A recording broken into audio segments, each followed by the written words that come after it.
you imagine if I used the F-bomb? You know what it would be? I tell people, it would be the electric chair. There's the childish nicknames.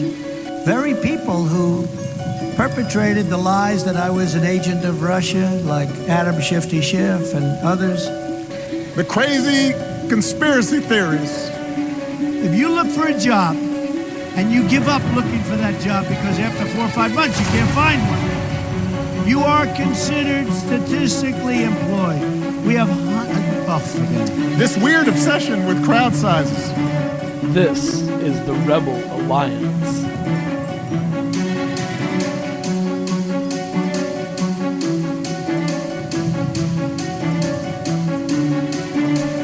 The movement against Donald Trump and his minions is not about a political party. It's not even about the man. It's about the danger of 75 million people blindly following one man and never questioning any of his intentions or actions. A test was put together by cultescape.com to enable a person to tell if they are, in fact, in a cult. I want to answer the questions on this test using the behavior of Trump and his supporters. We'll start with question number 1. Cults begin or evolve with a charismatic leader who claims supreme knowledge. These leaders are able to influence their followers to believe their perspectives and obey their dictates. Is your leader the ultimate authority in your group? Well, given there are many recordings of Trump himself claiming supreme knowledge, and the way his supporters become outraged if you even suggest that he may not be the utmost authority on any given topic, I think we can safely answer yes to that question. Question number 2. Most cult leaders give themselves impressive made-up names or titles, which elevate their status to their followers. They call themselves the man of God, pastor, prophet, messiah, messenger, enlightened teacher, guru, apostle, etc. Does your leader have impressive made-up names or titles?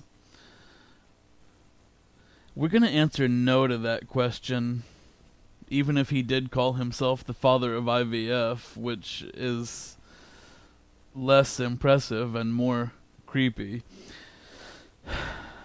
Number 3.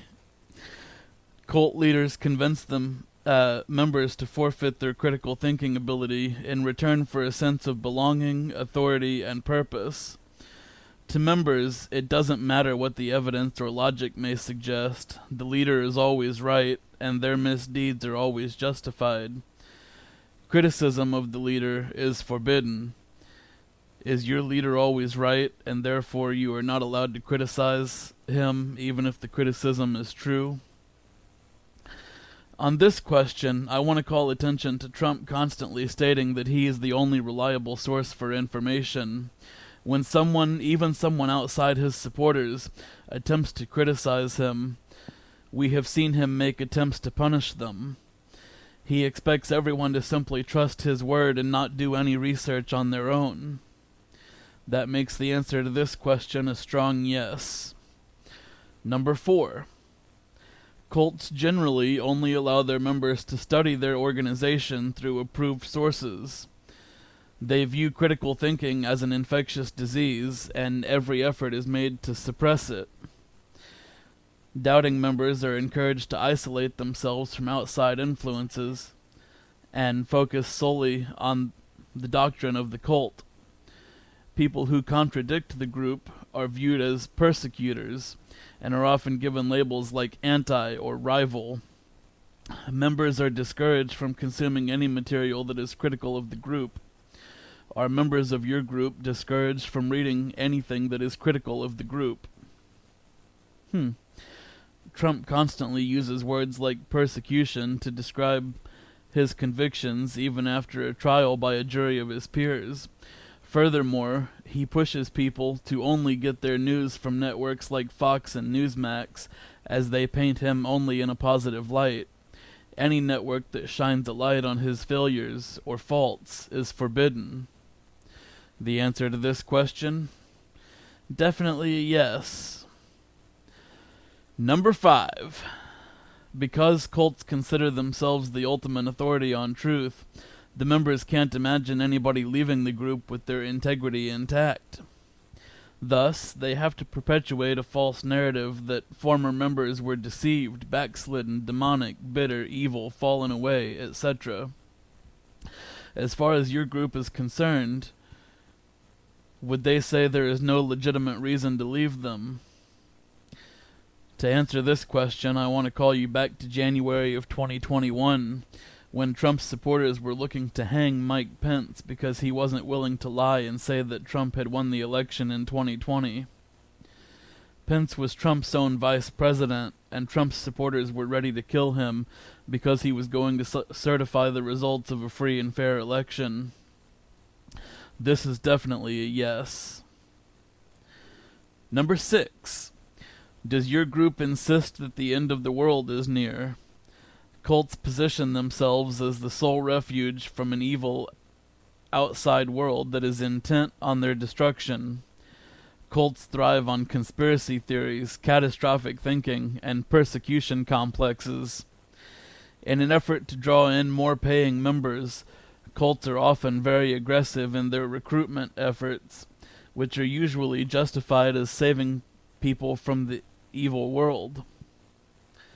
Those who reject the cult's message are condemned, unelected, evil, etc. Is your group suspicious about the outside world?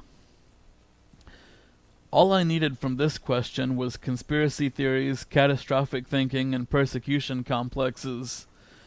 Wasn't that the slogan for Trump's 2024 campaign? Number 7. Cults all believe that they are right.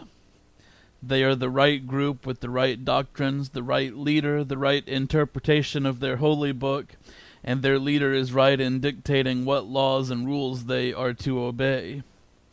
Does your group believe that they are the right ones or only ones? I call you back again to Trump stating that nobody knows more than he does. Of course he believes he is the only person who is right. And his supporters will talk about how he's never wrong. That's a yes. Number 8. Cults exercise control over their followers. The leader determines the rules, laws, and expects to be obeyed, or else there are consequences. Are there any such rules, laws in your group? That one's a joke, right? Trump expects to control everything. Next question. Number 9. Cults are not happy when members leave, primarily because they think there is never a legitimate reason to leave. Therefore, those who leave are treated negatively.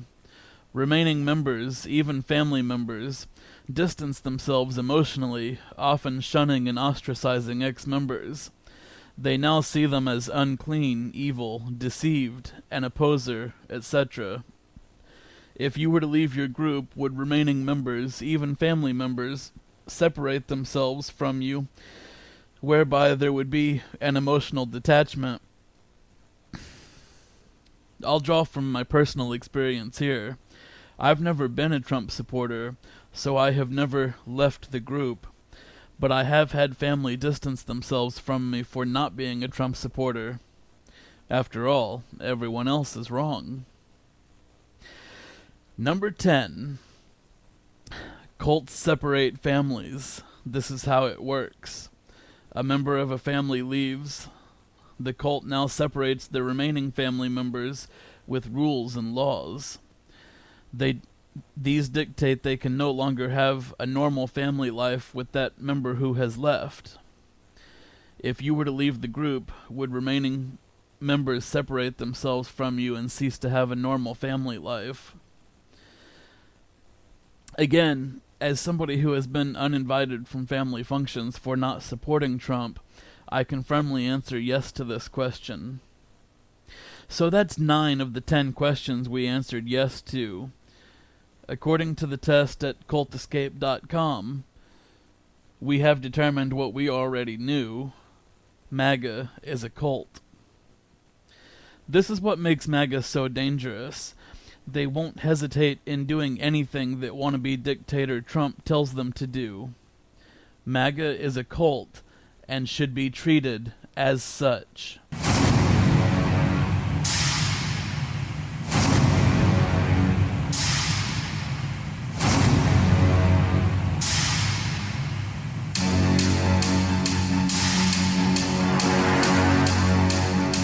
Ever since President Biden pardoned Hunter Biden, I have been hearing about how that gives Trump a free pass to pardon the insurrectionists from January 6th.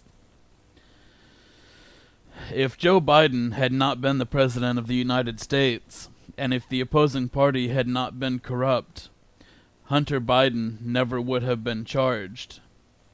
If we're being honest with ourselves, we know that's the truth. Hunter Biden's trial was a circus act to try to take down the president. The insurrectionists literally broke into the Capitol building and attempted to overthrow the government of the United States. These are not even remotely similar. President Biden pardoned his son because the incoming president has promised political retribution in the form of violence and arresting his opponents without due process. Hunter Biden's pardon was an attempt to shield him from unjust punishment ordered by a madman. The insurrectionists are on video committing acts of violence. Trump's cult says that those who stormed the Capitol were undercover FBI agents, but that after they were arrested, they were being held for supporting Trump. They say that it was only a tour of the building because all tourists break in through windows and tear down walls. My personal favorite is their criticism of the president pardoning his son because you don't need to be pardoned if you're innocent. Are you all too pea-brained to realize that that also goes for the insurrectionists? On a side note, I am aware that the big story this week is the school shooting in Madison, Wisconsin. I intentionally did not make it the top story on this week's podcast because I want to go over it more in depth next week when there is hopefully more information available. What we know so far is that a teenage girl showed up at the Christian school she attended, went to the school library, and opened fire using a 9mm pistol. 3 people, including the shooter, are dead, and at least 6 more are injured. Police are currently looking into motives and also where the gun came from. Next week, I hope to have more on that story.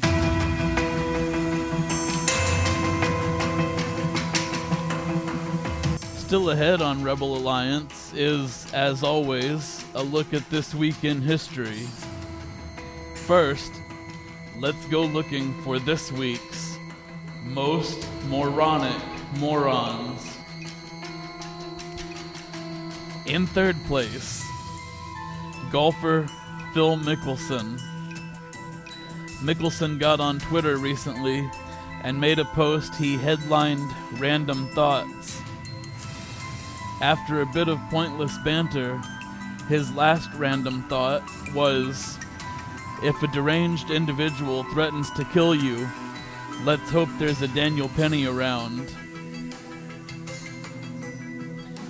The passengers from the subway train on which Jordan Neely was murdered in cold blood have said that Neely never assaulted or threatened anyone on the train.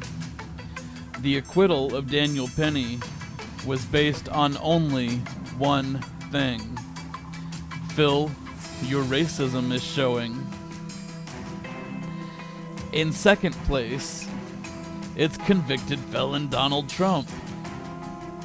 Yesterday morning, Trump posted on Truth Social, quote, in a completely illegal, psychotic order, the deeply conflicted, corrupt, biased, and incompetent acting Justice Juan Merchan has completely disrespected the United States Supreme Court and its historic decision on immunity, unquote. I don't disagree that Justice Merchan is incompetent. After all, Trump should have been jailed back in September when the original sentencing was scheduled. However, the Supreme Court's unconstitutional immunity ruling only covered acts that occurred while felon Trump was in office. The 34 convictions are for crimes committed before he became president. Idiot. But in first place, it's the Walt Disney Corporation. Disney and Pixar have been working on a new series called Win or Lose that is scheduled to be released on Disney Plus in February. The series was originally supposed to have a transgender storyline, which was removed by Disney in an attempt to bow down to the incoming wannabe dictator. This is after Disney refused to give the films Turning Red and Soul theatrical releases because the main characters were people of color. Congratulations, Disney. After a half-hearted attempt at being decent, you have now become the standard for racism and homophobia on film.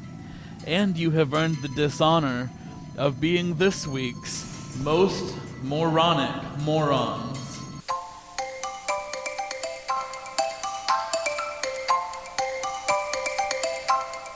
And now, a look at this week in history.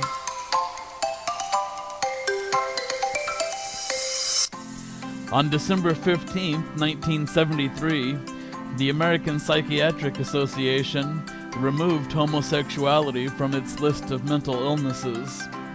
The APA stated in the decision, "We will no longer insist on a label of sickness for individuals who insist that they are well and demonstrate no generalized impairment in social effectiveness." The APA also campaigned for civil rights legislation that would provide gay people the same rights as others. Further forward steps, such as the legalization of same-sex marriage, would take decades to follow. On December 16, 1950, President Harry Truman declared a state of emergency over the Korean War. He said that communist imperialism threatened the world's people and called upon Americans to help construct an arsenal of freedom. U.S. forces had seemed on the verge of victory in Korea until hundreds of thousands of Chinese troops intervened. The Korean War lasted from 1950 to 1953. On December 16, 1773, a group of Massachusetts colonists disguised as Mohawk Indians dumped 342 chests of tea into the Boston Harbor. The raid, known as the Boston Tea Party, was in protest to the British Parliament's Tea Act of 1773, which was designed to save the struggling East India Company by lowering the tea tax and granting a virtual monopoly on the American tea trade. This enabled the company to undercut even tea smuggled into America by Dutch traders, and many colonists viewed the act as taxation tyranny. On December 17, 1903, the first airplane flight occurred near Kitty Hawk, North Carolina. Orville and Wilbur Wright had designed the aircraft after studying other engineers' efforts to build something similar. Orville piloted the gasoline-powered, propeller-driven biplane, and it stayed aloft for 12 seconds and traveled 120 feet on its first flight. On December 18, 2019, Donald Trump was impeached for the first time. The House of Representatives voted on the impeachment after weeks of discussion among legislators. Trump was impeached for abuse of power and obstruction of Congress. He became only the third president to be impeached, joining Andrew Johnson and Bill Clinton. On December 19, 1998, after nearly 14 hours of debate, the House of Representatives approved 2 articles of impeachment against President Bill Clinton for lying under oath to a federal grand jury and obstructing justice. Clinton vowed to finish his term and was acquitted by the Senate. the following February. On December 19th, 1843, Charles Dickens' classic story A Christmas Carol was published. It would go on to become one of the best-selling Christmas stories of all time, and has been made into countless movies, and has even been used for the plot on television sitcoms. Humbug. On December 21st, 1968, Apollo 8 launched from Cape Canaveral, Florida. Apollo 8 was the first manned mission to the moon and was set to orbit the moon before returning home. The astronauts began orbiting the moon on Christmas Eve and began heading back to Earth Christmas morning after 10 orbits. On July 20th of the next year, the astronauts of Apollo 11 would become the first humans to walk on the moon. And that's this week in history on Rebel Alliance.